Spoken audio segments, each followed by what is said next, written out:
नमस्कार। आज की बात शुरू करने से पहले दो तस्वीरें मैं आपके सामने रखता हूं। पहली तस्वीर 21 साल के एक नौजवान की है। चारों तरफ दोस्त हंस रहे हैं, जश्न हो रहा है, गाना बज रहा है और ये 21 साल का नौजवान वहीं बैठा हुआ है, परंतु ऐसे बैठा हुआ है जैसे वहां वह है ही नहीं। उसकी आंखें कहीं खोई हैं। घर वाले कहते हैं पता नहीं किस मिट्टी का बना है, इसे किसी चीज में मजा ही नहीं आता। अब दूसरी तस्वीर एक 60 साल के बुजुर्ग की है। घुटने जवाब दे रहे हैं, पर जोश देखिए। हर नई चीज चाहिए, हर सुख चखना है, अभी एक और सौदा करना है, अभी जिंदगी में बहुत कुछ लेना बाकी है। अब सवाल यह है कि 21 वाले के भीतर यह 60 साल की थकान कहां से आ गई और ये 60 साल के भीतर 21 साल की भूख कहां से आ गई। प्रिय दर्शकों, आज मैं आपके सामने ज्योतिष का एक ऐसा अद्भुत विषय रखने जा रहा हूं जो आपकी जिंदगी की सबसे बड़ी गुत्थी को खोल सकता है। बात यह है कि इस शरीर की उम्र से अलग आपकी एक उम्र और भी है, आपकी आत्मा का उम्र, और कुंडली उसे साफ साफ बताता भी है। आज का कार्यक्रम पूरा देखिए, क्योंकि हो सकता है आज आपको अपनी जिंदगी भर के उस एहसास का कारण पहली बार समझ में आए कि मैं सबसे अलग क्यों हूं, कहीं ठीक से फिट क्यों नहीं बैठता। परंतु पहले एक शंका दूर कर लेते हैं, क्योंकि कुछ दर्शक जो थोड़े जानकार हो जाते हैं वो पूछेंगे कि शास्त्री जी ये कैसी बात है। गीता तो कहती है कि आत्मा अजन्मा है, नित्य है, उसका न जन्म होता है न मृत्यु, तो जो कभी जन्मा ही नहीं उसकी उम्र कैसी। बहुत सही सवाल अगर आपके मन में ये प्रश्न उत्पन्न हुआ, और इसी के जवाब में आज का पूरा राज छिपा है। बस ध्यान से सुनिए।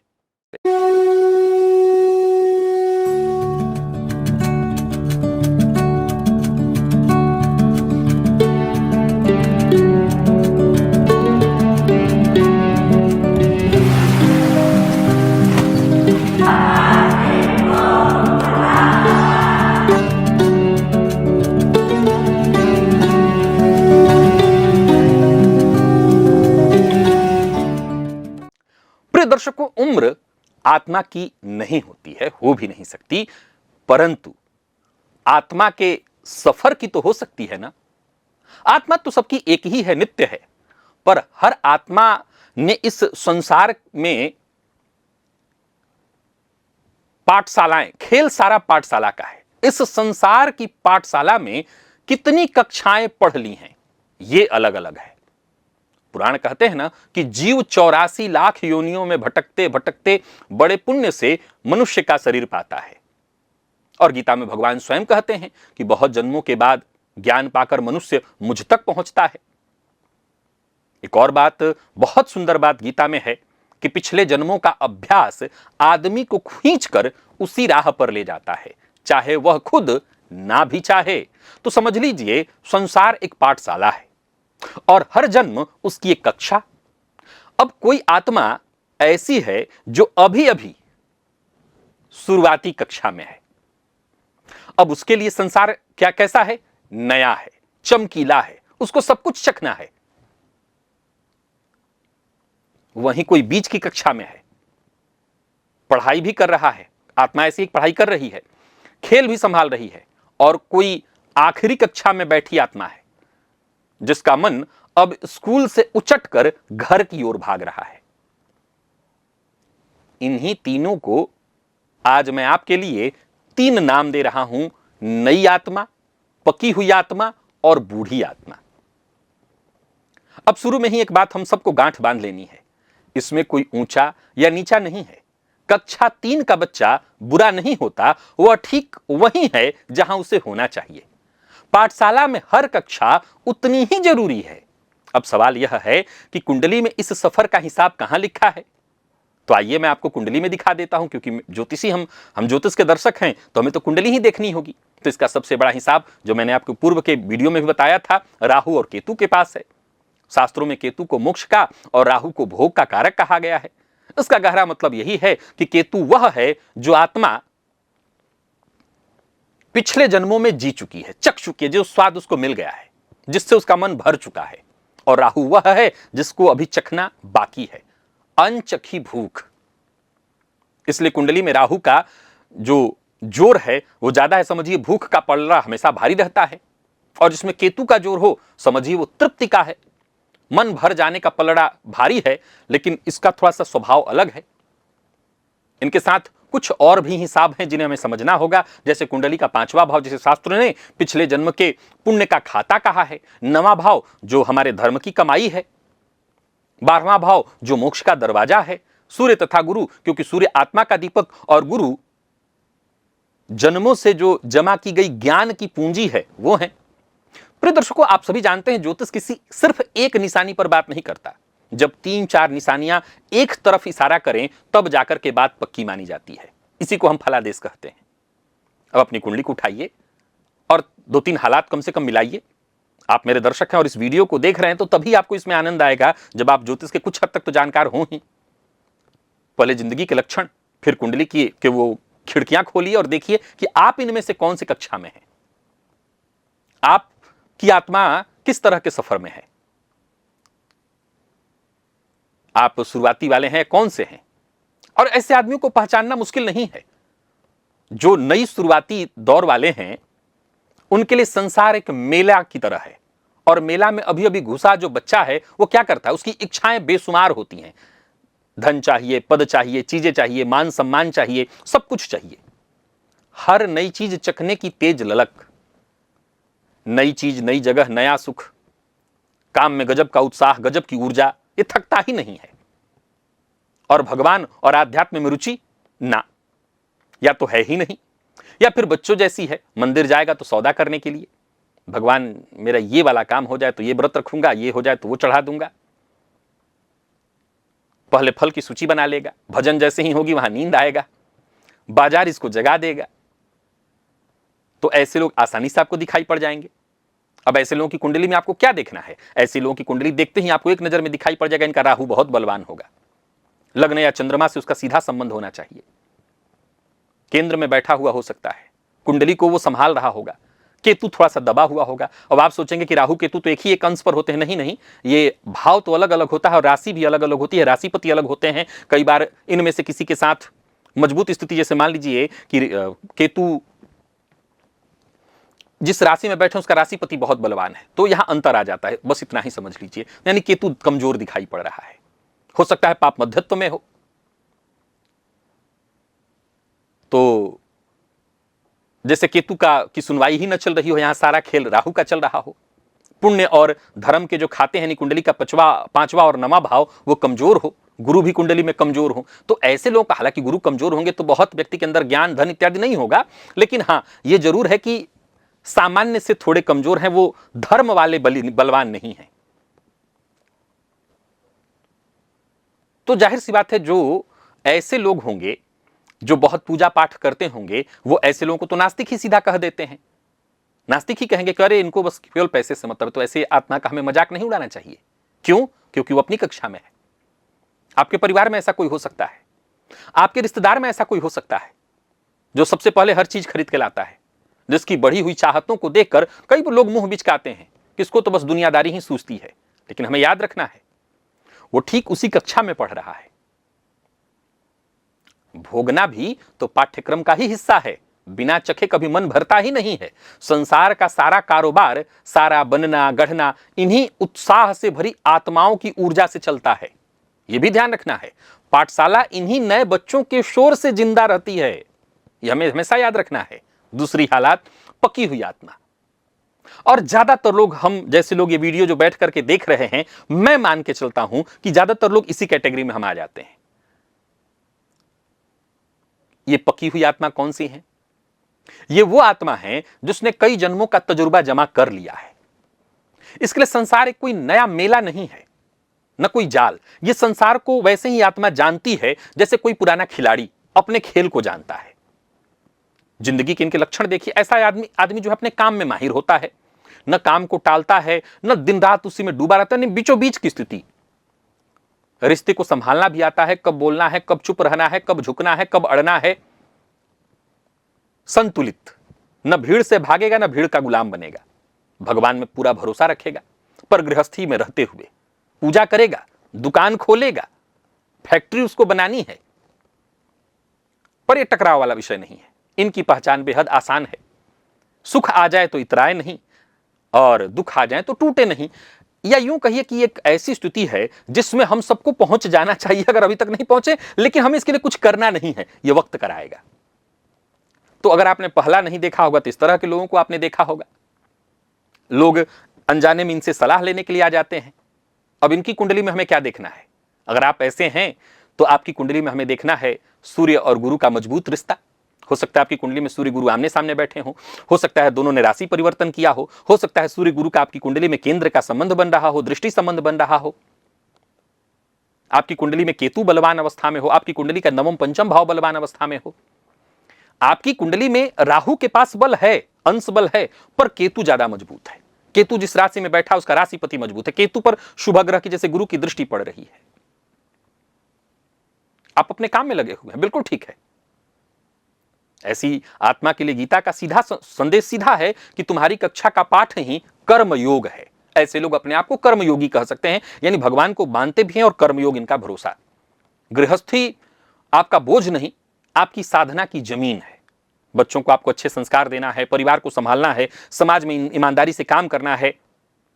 यह उतना ही ऊंचा तप है जितना किसी जंगल में बैठकर ध्यान करना। पकी हुई आत्मा का मोक्ष रसोई और दुकान से होकर ही जाता है।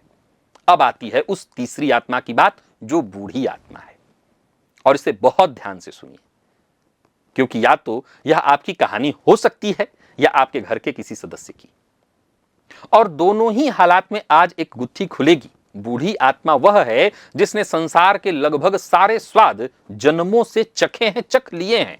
अब जो थाली मुश्किलें परोसी जाती है उससे उसकी कोई भूख नहीं जगती, और इसके लक्षण बचपन से ही दिखाई पड़ने लगते हैं। यह वह बच्चा है जो 5-7 साल की उम्र में ही पूछ बैठता है कि मरने के बाद हम कहां जाते हैं, भगवान को किसने बनाया, मैं इसी घर में क्यों पैदा हुआ।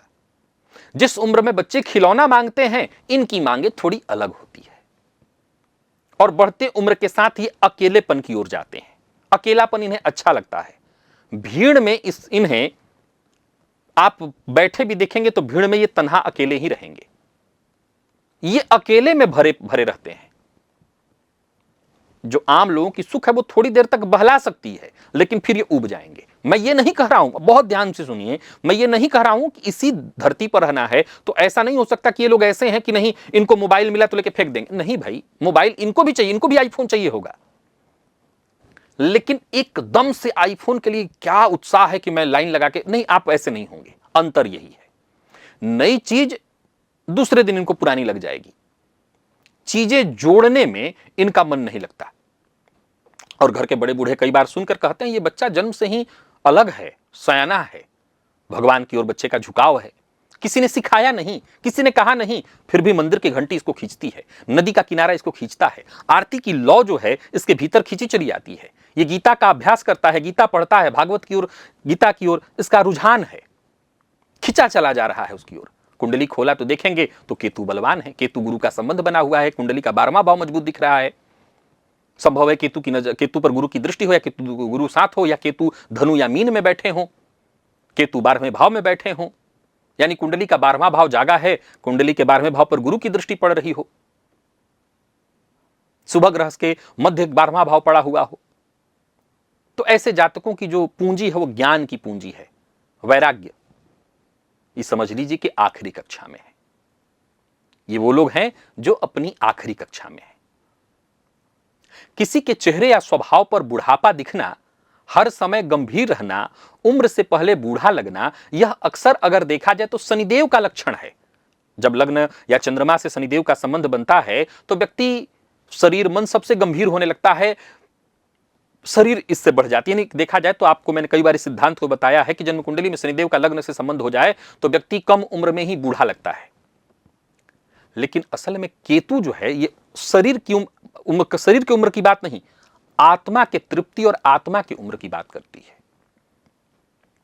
कई बार शनि वाला व्यक्ति जो आदमी है वो बाहर से गंभीर दिख सकता है पर भीतर से भोग का भूखा होगा। देखिए ज्योतिष यहां पर आकर के थोड़ा क्रिटिकल हो जाता है। यहां पर अगर आप बहुत लंबे समय से न सुन रहे हो तो उलझ जाएंगे। जैसे मैंने 3 कैटेगरी में आत्मा को बांटा। अब हो सकता है कि पहली वाली कैटेगरी है जहां व्यक्ति को सब कुछ चाहिए, भी चाहिए, वो भी चाहिए, वो भी चाहिए, पर उसका शनि लग्न से संबंध बना रहा है, तो उसके गति उसके जीवन में आ जाने, धीमी गति आ जाने से आप उलझ मत जाइएगा। हो सकता है वही व्यक्ति जब इस विषय को सुन रहा हो और उसके काम हर चीज डिले चल रहे हो, तो डिले चलने के कारण वो इतना दुखी हो गया हो कि उसको लगता है कहां मैं कहां हंसमुख तो हूं ही नहीं। और हो सकता है जबकि वो पहले दर्जे वाला हो, तीसरी क्लास का कक्षा का विद्यार्थी हो। तो यहां ग्रह के प्रभाव से थोड़ा बदला है, लेकिन असल में ये जो विचार है, जो विषय समझना है, ये शास्त्री जी बताएंगे और कोई आपको बताएगा नहीं। भीतर से आपको समझना पड़ेगा आप भीतर से कैसे हैं, विरक्त, आसक्त, ये भीतर से समझ में आएगा। कसौटी आप कस पाएंगे, कोई शास्त्री जी यहां बैठ करके नहीं कस पाएंगे। अब इस पूरे विषय का जो सबसे नाजुक हिस्सा है उस पर आइए। प्रिय दर्शकों, बूढ़ी आत्मा, तीनों आत्माओं को तो आप समझ गए। जो बूढ़ी आत्मा है, जीवन का इनका जीवन बड़ा अक्सर कठिन होता है, बहुत कठिन, क्योंकि इसकी वजह भी है। पाठशाला की जो सारी व्यवस्था है, सारी कक्षाएं हैं, किस हिसाब से बनाई गई हैं? क्लास शुरू होने के हिसाब से, क्लास खत्म होने के हिसाब से। पाठशाला, स्कूल, आप खुद से पूछिए कि स्कूल का जो ढांचा है वो किस लिए बनाया गया है? स्कूल शुरू होने के लिए या स्कूल खत्म होने के लिए? स्कूल चलने के लिए। ये ढांचा है। संसार के सारे ढांचे ऐसे ही हैं। कुछ पाने का जो होड़ है, शादी की जश्न, पद की दौड़, दौलत की नुमाइश, ये जो पकी हुई आत्माएं आप कह सकते हैं उनमें आती है। और जो शुरुआती आत्मा है उनकी, जो बूढ़ी आत्मा है, इनके लिए तो कुछ है ही नहीं। इनका मतलब एक समझिए, इनके लिए जो संसार रूपी कपड़ा है कैसा है? या तो कस रहा होगा या ढीला होगा। मैं बहुत गहरी बात बोल रहा हूं, ध्यान से सुनिए। इनके लिए संसार रूपी जो वस्त्र है, ये जो इनका शरीर है कैसा है? या तो इनका ये जो कपड़ा है इनको बहुत कसा हुआ मिल गया है, या ढीला, फिट नहीं मिला है इनको। ये असल में फिट इसलिए नहीं मिला है क्योंकि ये बहुत कपड़ा पहन चुके हैं। बचपन में भी कई बार इनको अजीब कहा जाएगा, किसी से मिलते क्यों नहीं, खेलते क्यों नहीं, हर समय क्या सोचते रहते हैं। जवानी में जब सारे साथी दौड़ में भाग ले रहे थे, इनको ये चाहिए, उनको वो चाहिए। बहुत मतलब नहीं है। मैं फिर कह रहा हूं, इसका मतलब ये नहीं हो सकता कि ऐसा व्यक्ति कोई आईएएस अधिकारी ना हो। एकदम हो सकता है। आप ये कभी मत मानिएगा कि ऐसा व्यक्ति कोई मंदिर में होगा या कोई गेरुआ पहने होगा। गेरुआ पहने नहीं हो सकता है गेरुआ पहने व्यक्ति तीसरी कक्षा का विद्यार्थी हो। वो देश काल परिस्थिति के चलते यहां पर आ गया है। कोई आईएएस हो सकता है, लेकिन वो विरक्त है, उसको नहीं चाहिए। सब कुछ होते हुए भी उसको नहीं चाहिए। अलग उसको एहसास है। उसको अकेलापन ज्यादा अच्छा लगता है। अकेलापन उसको भारी नहीं लगता, बाकी की जिंदगी उसको बेमानी लगती है। हम सब अपने जीवन काल में जब ऐसे लोगों को देखते हैं तो अलग अलग नजरिए से देखते हैं। कोई बच्चा ऐसे में अलग होता है तो आदमी डांट करके उसको हम ताने मार देते हैं। बाकी जैसे वैसा क्यों नहीं बनने की कोशिश करते हो? सुनिए, सोचिए, हम सब करते हैं ऐसा कि बाकियों जैसा क्यों नहीं बनने की कोशिश करते हो? जैसे आखिरी कक्षा के विद्यार्थियों को जबरन हम कहते हो कि कक्षा में, पहली कक्षा में जाके क्यों नहीं बैठते हो? उसकी राह अलग है, उसे मजाक नहीं, रास्ता चाहिए।